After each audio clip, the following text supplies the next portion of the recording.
Hello everyone, welcome to the next episode. In the last episode, we captured Ho-Ho, and if you're wondering why the episode abruptly ended as we were heading to the pier, if I chose to cut it, that's because my recording software so lovingly decided to fuck up near the end of the last recording. Where in the last literal minute of the recording, my recording software decided, yeah, we're just going to repeat this 1 second frame over and over and over and over again. I hate when my recording software does this. I don't know what causes it. Ever since I got my new graphics card, I've been having issues with my recording software.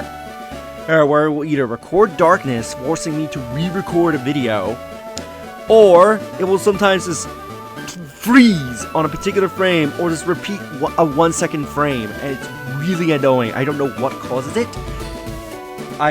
Because this graphics card is supposed to be much more powerful than what I used previously, so I'm having a hard time believing it is that. I hope it's not a sign that my actual capture card is starting to die, because that would be really annoying. But anyway, so we captured Ho-Ho. Now we're gonna go to the other island that we can go to, Birth Island. Okay, everything is in order for you to board a special ferry. High Speed 12 will be departing immediately.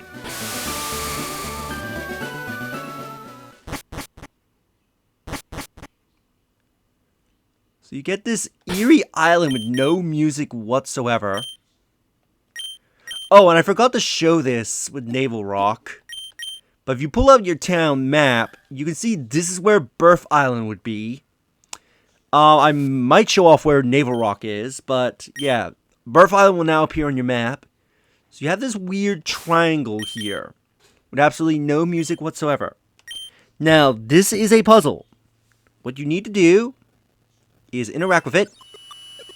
It will move over here. So what you need to do, you need to reach the triangle in the fewest amount of steps as possible. If you take too many steps, the triangle will reset back to its original position and you have to redo the puzzle. So let's see. So 1, 2, 3, 4. Okay, that must count as 5. Then 1, 2, 3, 4, 5. This is my first time doing this. Let's see, so 1, 2, 3, 4, 5. 1, 2, 3, 4, 5. 1, 2, 3. 1, 2, 3, 4, 5, 6, 7.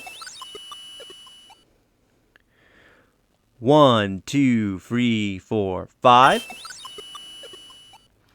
1, 2, 3. 1. Go down 2. Then 1, 1, 2, 3, 4. 1, 2, 3, 4, 5, 6, 7. 1, 2, 3, 4. 1. 1, 2, 3.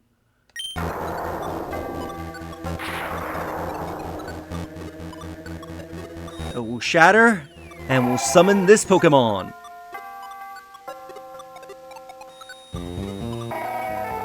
Deoxys.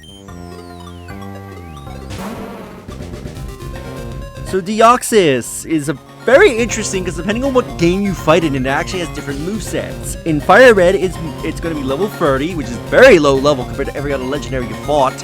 Your team is very likely going to be either between the 50s to 70s, so you're going to one-hit KO this thing. So I recommend either having something with Full Swipe or bringing in low-level Pokemon for this. It is pure Psychic with the ability Pressure, with the moves Taunt, Pursuit, Psychic, and Superpower in FireRed.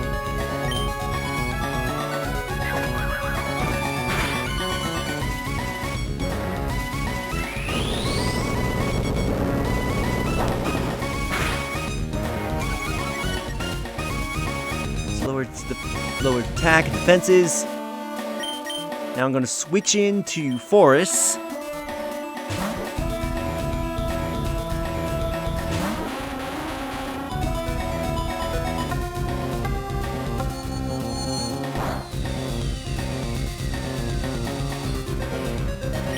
Forest Stun Spore.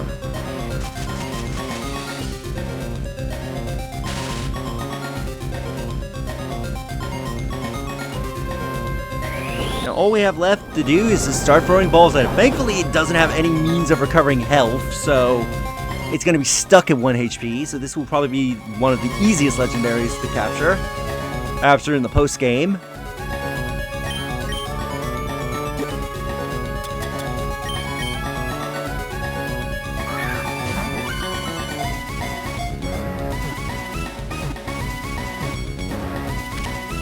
Oh, sweet, we got it on the very first ball.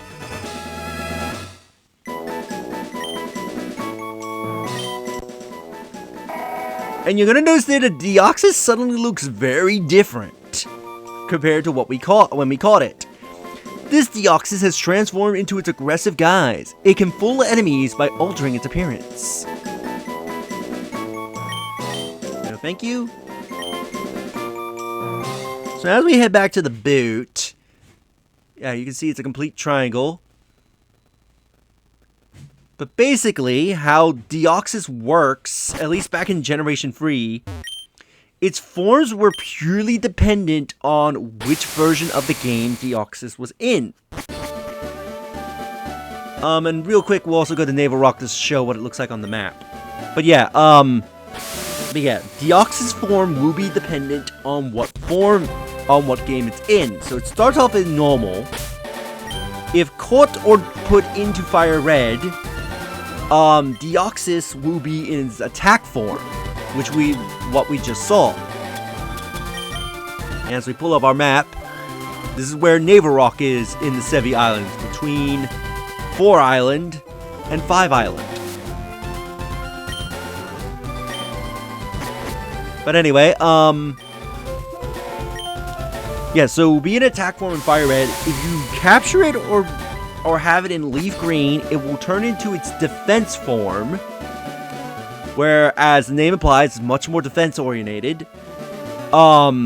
If you have it in Pokemon Emerald or capture it in Pokemon Emerald, it will change into its speed form, which is the fastest form of Deoxys, and probably the second most used form compared to the attack. And you may be wondering, what happens if you have it in Ruby and Sapphire? Well, if you somehow manage to get it into Ruby and Sapphire, which likely you won't be able to do in the Switch version, if they bring Ruby and Sapphire to Nintendo Switch. Because I imagine once Pokemon Home connectivity is available, I imagine this is going to be a one-way transfer. Deoxys will change and stay in its normal form. I think it would also be in its normal form if you were able to get it into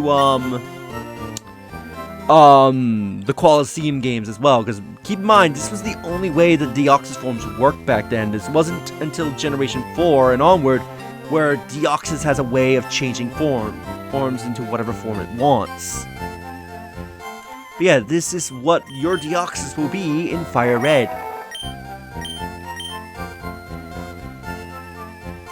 Yeah, just keep in mind it's very low level compared to other legendaries that you fought in the post game, so make sure you either have a full swiper or you bring in Pokemon around its level to actually weaken it without one-hit KOing it.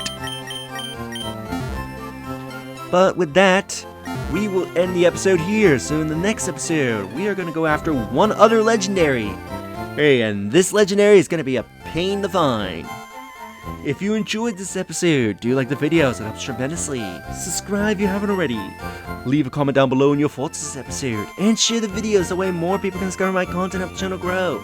And I'll see you all in the next episode. Later.